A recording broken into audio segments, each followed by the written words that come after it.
Summer camp रे पिला माने आसीथिले फेरुचंदी सबू गाड़ी रे सब बसचंदी। अच्छा हाँ कुआड़े आसीथिले कहलु आमे 7 दिन हैला बेदधाम रे थिलु आ सेठी आमे बहुत किछि जिंस नुआ ना सिखिबा को पाइलु। आमे जो जीवन रे कहउथिलु कि वेदर गार कि आमे वेद को किछि पढु नथिलु।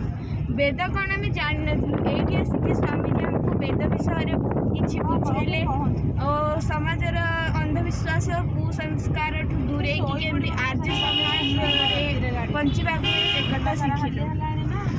धन्यवाद।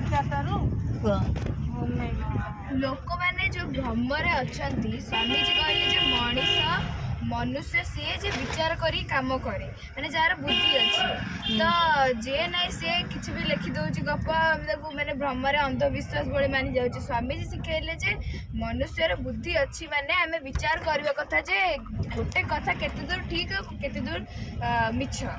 तो स्वामी जी कहले जे सब बेले हम सत्य पथ चलवा मिथ्या को त्याग करवा ताल जाइए आम मनुष्य हो पारिबा। आ वेद रे दुईटी जिनस लिखाई जे आम निजे मनुष्य हेबा आउ जन को योग्य मनुष्य तैयारी करिबा। धन्यवाद श्रेयांश्री।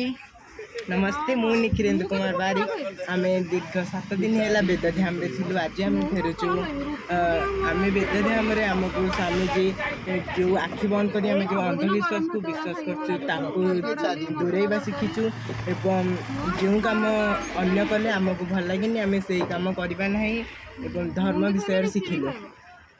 थैंक यू समस्त को बहुत बढ़िया बहुत।